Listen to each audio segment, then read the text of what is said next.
Practice and procedure तरमीमी ordinance 2024 senate में पेश कर दिया गया। तरमीमी ऑर्डिनेंस वफाकी वज़ीर कानून आज़म नज़ीर तारड़ ने ऐवान में पेश किया। सेनेट ने प्रैक्टिस एंड प्रोसीजर तरमीमी ऑर्डिनेंस मुतालिका कायमा कमेटी के सपुर्द कर दिया।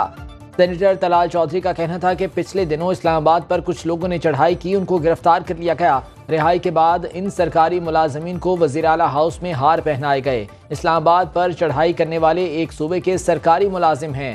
इजलास पीर की शाम 5 बजे तक मुलतवी।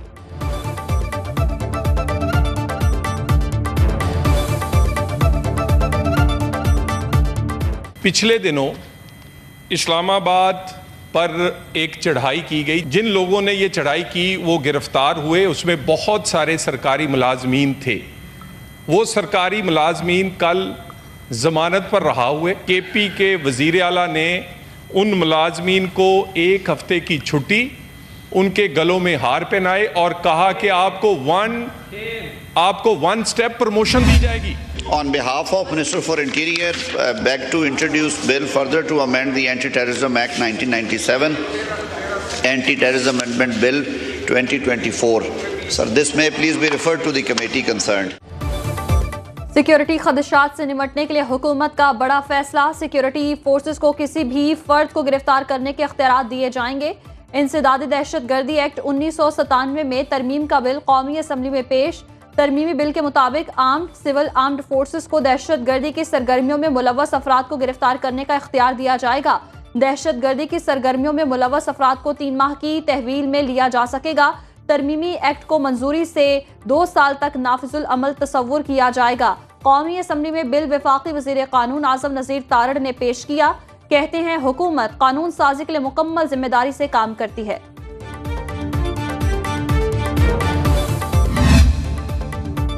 वज़ीर-ए-आज़म शहबाज शरीफ कतर का 2 रोज़ा दौरा मुकम्मल करके वतन वापस रवाना। वज़ीर-ए-आज़म से कतर बिजनेसमैन एसोसिएशन के वफ़द की मुलाकात। इक़्तिसादी ताल्लुकात को मज़ीद गहरा करने और ताउन की नई राहें तलाश करने पर तबादला ख्याल। वज़ीर-ए-आज़म की कतरी कारोबारी रहनुमाओं को पाकिस्तान में सरमायाकारी की दावत। शहबाज शरीफ ने शेख फैसल बिन कासिम अल सानी की सरबराही में कतर QBA के वफ़द से मुलाकात की। वफ़द में कतर की कारोबारी शख्सियात शामिल। वज़ीर-ए-आज़म और कतरी वफ़द ने इक़्तिसादी इस्तेहकाम और तरक्की को तक़वियत देने के लिए 2 तरफ़ा ताउन की अहमियत पर जोर दिया।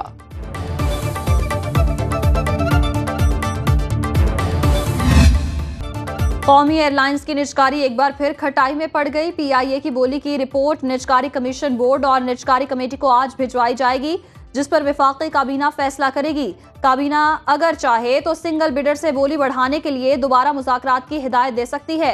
निजकारी कमीशन हुकाम के मुताबिक PIA की निजकारी में नाकामी से निजकारी प्रोग्राम मुतासर होने का तासुर दुरुस्त नहीं। IMF ने कर्ज प्रोग्राम के तहत हुकूमती मलकियती इदारों की निजकारी की शर्त आयद कर रखी है।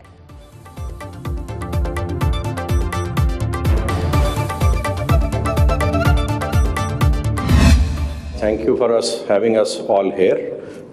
We have considered जो आपने मैच प्राइस वाला ऑप्शन दिया and we have decided to stand with our price that we have already submitted with due respect. हमारे नज़दीक जो हमने assessments की हैं उसके मुताबिक यही बेस्ट डिसीजन था। एंड अगर गवर्नमेंट प्राइवेटाइज नहीं करती है तो we wish all the best कि गवर्नमेंट इसको खुद चलाए। हम उनके लिए दुआ गो। ब्लू वर्ल्ड सिटी कंसोर्शियम 10 अरब रुपए में PIA खरीदने को तैयार। निजकारी कमीशन ने 85 अरब 3 करोड़ रुपए की कम अज कम कीमत मुकर्रर की। वाहिद खरीदार ब्लू वर्ल्ड सिटी कंसोर्शियम का 10 अरब रुपए की बोली पर इसरार।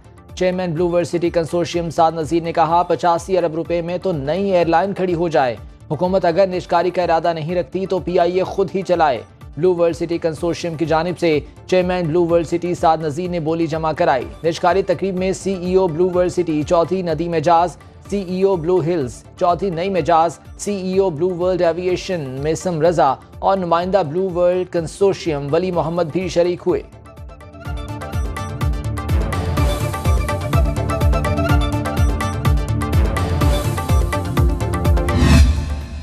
PIA की निजकारी में ताखीर का हर दिन कौमी खजाने पर भारी। साबिक वज़ीर खजाना मिफ्ता इस्माइल ने कौमी एयरलाइंस के बढ़ते हुए खसारे का जिम्मेदार हुकूमत को करार दे दिया। कहा प्राइवेटाइजेशन बर वक्त हो जाती तो 400 अरब के नुकसान से बचा जा सकता था। कोई तो हुकूमत से पूछे कि अवाम के मजीद 100 अरब रुपए का नुकसान कौन भरेगा। एक टीवी इंटरव्यू में मिफ्ता इस्माइल का कहना था पाकिस्तान इंटरनेशनल एयरलाइंस की निजकारी में जितनी देर की जाएगी कौमी खजाने का नुकसान उतना ही बढ़ता जाएगा। साबिक वफाकी वजीर मोहम्मद जुबैर का कहना था, PIA की निजकारी में मुल्की और गैर मुल्की सरमायाकारों ने दिलचस्पी नहीं ली। निजकारी के अमल को इंतहाई बुरे तरीके से हैंडल किया गया।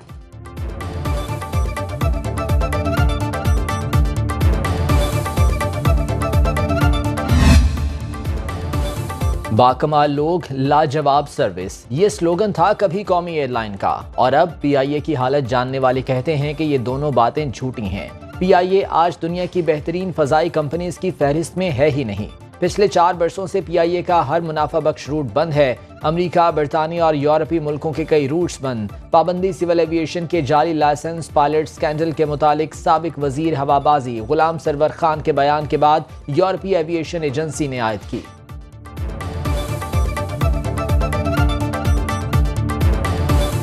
छांटबीन के नतीजे में 658 ऐसे लोग जिनकी डिग्रियां जेली थीं, उनमें 17 पायलट भी थे, उनमें 96 इंजीनियर्स भी थे।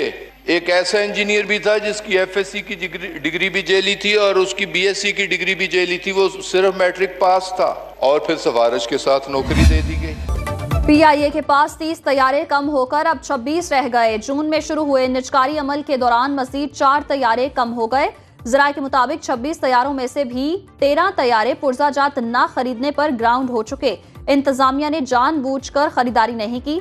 नए खरीदार के लिए पुराने तैयारों से PIA को चलाना सबसे बड़ा चैलेंज। कौमी एयरलाइंस पर मजमूई तौर पर 800 अरब रुपए से जायद के कर्ज का बोझ, 600 अरब रुपए हुकूमत अपने जिम्मे लेगी। बाकी 200 अरब रुपए नए खरीदार को अदा करने होंगे।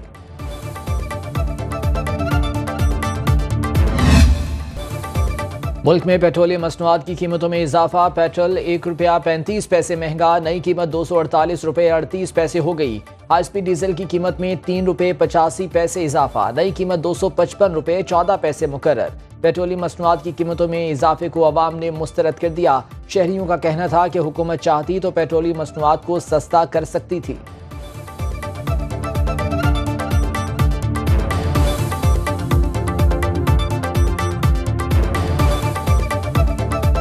₹500 का पेट्रोल डाल के वापस घर जाते हैं तो पेट्रोल खत्म।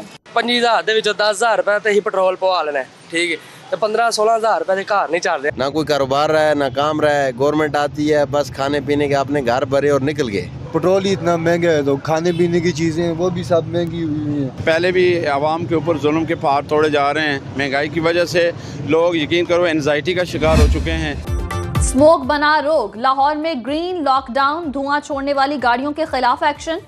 10 लाख से ज्यादा जुर्माने। तालीमी इदारों को बंद करने पर गौर। महकमा तहफ़्फ़ुज़ माहौलियात के मुताबिक इतवार से स्मोक में मजीद इजाफे का इंदिशा। हुकूमत की मजीद इलाकों में ग्रीन लॉकडाउन की तैयारी। शिमला पहाड़ी के बाद गुलबर्ग, डिफेंस, गुलशन रावी, अनारकली, इचरा, अंदरून लाहौर के मुख्तलिफ एरियाज भी हसास करार।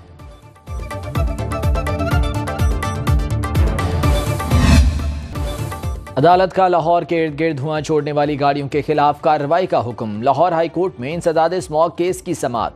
अदालत ने रिमार्क्स दिए कि लाहौर के इर्द गिर्द धुआं छोड़ने वाली गाड़ियों पर क्रैक डाउन करने की जरूरत है। उनका नहीं ख्याल कि ग्रीन लॉकडाउन मौसर साबित होगा।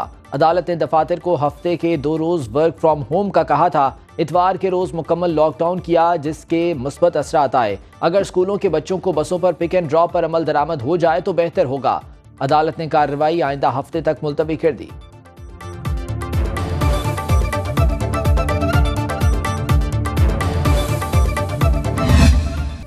गिलगित बल्तिस्तान का 17वां जश्न आज़ादी जोशो खरोश से मनाया जा रहा है। आज़ादी की मरकजी तकरीब चन्नार बाग में गवर्नर गिलगित बल्तिस्तान सैयद मेहदी शाह बतौर मेहमान खुसूसी शरीक। गिलगित बल्तिस्तान के अवाम ने 1947 में महाराजा हरि सिंह के खिलाफ अलमे बगावत बुलंद किया।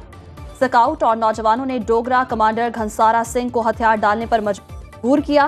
72,000 मुरब्बा किलोमीटर का इलाका आज़ाद करा के पाकिस्तान से मिलाया।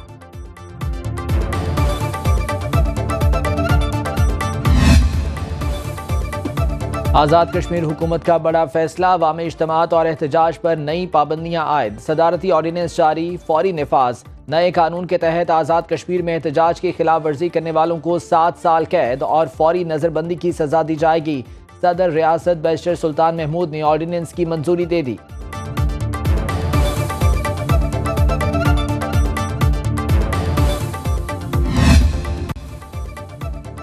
पाकिस्तान स्टॉक मार्केट में उतार चढ़ाव। पहले सेशन में 100 इंडेक्स में 500 से ज्यादा पॉइंट्स का इजाफा, 89,468 पर बंद।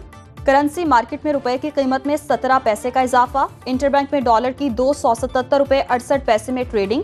आलमी मंडी में खाम तेल की कीमतों में इजाफा।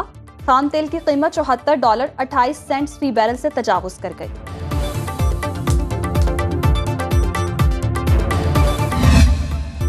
अक़वाम आलम इसराइली जारहियत रोकने में नाकाम। सेहूनी अफवाज की गजा, देरुल बलाह, नुसैरत, रफा समेत कई इलाकों में कार्रवाइयाँ। मजीद 100 से ज़ायद फ़लस्तीनी शहीद। औरतों बच्चों समेत जंग के शोहदा की तादाद 43,200 से तजावुज़ कर गई।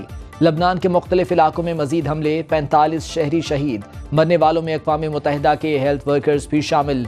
लबनानी वजारत सेहत के मुताबिक इसराइली हमलों में अब तक 2,822 अफराद शहीद हो चुके हैं। ईरानी सुप्रीम लीडर आयतुल्लाह खामेनेई ने फौज को इसराइल पर हमले की तैयारी का हुक्म दे दिया। इसराइली मीडिया का दावा, ईरान इसराइल पर अमरीकी इंतखाबात से कबल हमला कर सकता है। इसराइली इंटेलिजेंस के मुताबिक ईरान इराकी मलेशिया के जरिए ड्रोन और बैलिस्टिक मिसाइलों से हमला कर सकता है। इसराइली वज़ीर आज़म का रद्द-ए-अमल, कहते हैं हमला हुआ तो पूरे ईरान में कोई ऐसी जगह नहीं जिसको निशाना न बना सके। अमरीकी सदारती इंतखाबात सिर्फ 4 दिन की दूरी पर। डेमोक्रेट्स और रिपब्लिकन सदारती उम्मीदवार इंतखाबी मुहिम में मसरूफ। कामला हैरिस कहती हैं अवाम के साथ मिलकर ट्रंप को शिकस्त दूंगी। कई रियासतों में अर्ली पोलिंग का सिलसिला भी जारी। 6 करोड़ से ज्यादा अफराद हक राय दही इस्तेमाल कर चुके। सर्वे के मुताबिक 48% अवाम कामला हैरिस और 47% ट्रंप के हक में हैं। दिवाली पर आतिशबाजी ने दिल्ली को दुनिया का आलूदा तरीन शहर बना दिया। भारतीय सुप्रीम कोर्ट के सख्त अहकामात और मोदी हुकूमत की पाबंदी नजरअंदाज। भारतीय मीडिया के मुताबिक दिवाली पर दिल्ली के अवाम ने पटाखे और फुलझड़ियां चलाई। एयर क्वालिटी इंडेक्स 348 को छू गया। शहरियों का सांस लेना मुहाल।